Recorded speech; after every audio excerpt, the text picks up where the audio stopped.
Pemirsa, Anda kembali di Selamat Pagi Indonesia dan kita akan lanjutkan perbincangan mengenai fenomena kampanye Pilpres di aplikasi atau live TikTok. Saya membahasnya bersama dengan dua narasumber, ada Mas Ismail Fahmi dan Mas Kunto Adiwibowo. Mas Kunto, tadi sebelum jeda kita ingin dalami terkait dengan dampaknya atau pentingnya ini terhadap edukasi pendidikan politik kepada para netizen, terutama Gen Z yang benar-benar menjadi pemakai utama dari aplikasi TikTok. Bagaimana dampak dari fenomena kampanye ini, Mas Kunto? Ya Mbak, kalau menurut saya yang efek besar dari apa yang dilakukan Pak Anies di TikTok adalah efek personalisasi. Jadi Pak Anies ingin mendekatkan image politisi yang biasanya kotor, anak muda nggak mau deket-deket gitu kan, itu menjadi Anies yang manusia gitu, politisi yang juga manusia, yang seorang abah, yang gaptek, yang kemudian nggak tahu itu apa etalase, harus googling dulu gitu. Jadi menurut saya menjadikannya lebih bisa diakses, menjadikannya lebih membumi, menjadikannya lebih bisa diajak ngobrol. Dan menurut saya salah satu bentuk pendidikan politiknya adalah itu. Jadi bahwa elit politik itu bukan yang ada di atas sana yang tidak tercapai oleh kita gitu, tapi sesuatu yang ada di depan kita yang bisa kita ajak ngobrol, bahkan soal skripsi, soal pacar gitu, dan segala sesuatu yang receh atau remeh-temeh. Dan menurut saya ini perbedaan yang besar dari apa yang dilakukan oleh Pak Anies dengan Pak Mahfud. Pak Anies tidak banyak membahas soal politik justru, bahkan tidak sama sekali. Pak Mahfud itu lebih banyak membahas soal politik, kinerja dia sebagai Menko Polhukam, dan kemudian visi misinya. Dan itu menjadi kontras ya Mbak ya, bagaimana kita bisa lihat anak-anak muda, mungkin nanti bisa dicek ke datanya Mas Fahmi, anak-anak muda lebih suka yang tidak terlalu berat politik gitu kan, yang dekat dan relate dengan keseharian mereka. Dan itu salah satu bentuk pendidikan politik. Jadi pendidikan politik jangan dibayangkan sebagai indoktrinasi bahwa harus ikut pemilu atau soal visi misi belaka gitu. Jadi mendekatkan politisi ke rakyatnya itu juga bagian dari pendidikan politik. Begitu Mbak menurut saya. Oke, artinya ada sisi tertentu yang ingin ditunjukkan ya dari masing-masing kandidat capres ataupun cawapres. Jadi cara yang mereka pilih untuk bisa lebih efektif berkomunikasi dengan netizen. Mas Fahmi, Anda melihat ini memang terjadi ya di media sosial, terutama di live TikTok. Memang seperti sudah ada brandingnya masing-masing begitu dari setiap kandidat. Ya, ini yang sudah muncul live TikTok itu ada 3 ya, Anies, Mahfud, kemudian kemarin itu Ganjar, dan cukup tinggi juga itu ya view-nya sendiri. Dan saya kira nanti siapapun kandidatnya dia harus kembali ke karakter dari mayoritas. Yang namanya K-pop itu bisa siapapun itu, mulai dari anak SD sampai ibu-ibu. Tapi secara demografi dan calon pemilih itu mayoritas itu Gen Z dan milenial. Ya, dimana karakter mereka itu kalau generasi milenial itu kan sudah berpikirnya soal work-life balance ya. Oke, kerja tapi juga mau liburan. Nah, kemudian kalau generasi Z itu isu besarnya itu adalah soal mental health kayak gitu. Jadi ini mereka lebih suka konten-konten yang mereka lebih entertain, kemudian juga memberikan hope, harapan, yang menyenangkan, suasana yang memberikan semangat gitu. Karena itu akan sesuai dengan kebutuhan mereka.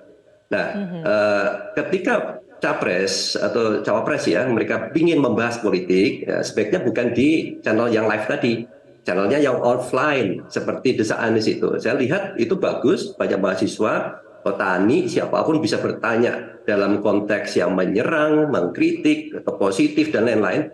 Dan karena waktunya cukup bisa berdialog tanpa ada masalah keterbatasan komunikasi ya. Sementara kalau online kan keterbatasan gitu. Dan hal ini yang kemudian sangat penting supaya bisa masuk. Ketika di saat online bahasanya itu terlalu berat, jadinya kan seperti Mas Boto tadi off banget, ya off banget, dan itu bisa jadi malah kontraproduktif, kurang pas, bisa jadi malah jadi salah persepsi juga. Ini harus hati-hati. Baik. Nah, seringkali kan kampanye di media sosial ini rentan ya Mas untuk direspon dengan black campaign. Bagaimana publik harus mewaspadai hal ini? Saya tanyakan ke Mas Kunto. Kalau menurut saya dengan tadi basis komunitas tadi Mbak. Jadi yang pertama ketika Pak Anies, Pak Mahfud, Pak Ganjar bisa menemukan basis komunitasnya yang tadi dengan kosakatanya sendiri, dengan tata bahasanya yang eksklusif untuk komunitas itu akan sangat susah orang masuk kemudian pura-pura jadi anggota komunitas lalu melancarkan black campaign gitu.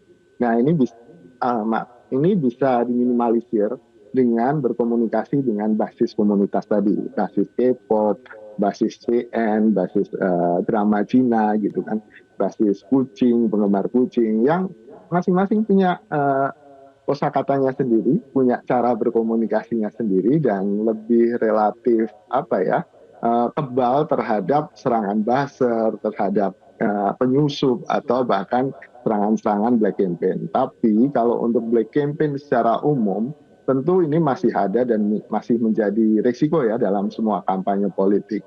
Nah, menurut saya bentuk-bentuk komunikasi live yang terbuka, lalu kemudian transparan dan kemudian spontan ini bisa juga meminimalisir risiko black campaign karena bisa ditanyain langsung di situ gitu kan, bisa dikonfirmasi langsung ke orang yang ada di situ gitu.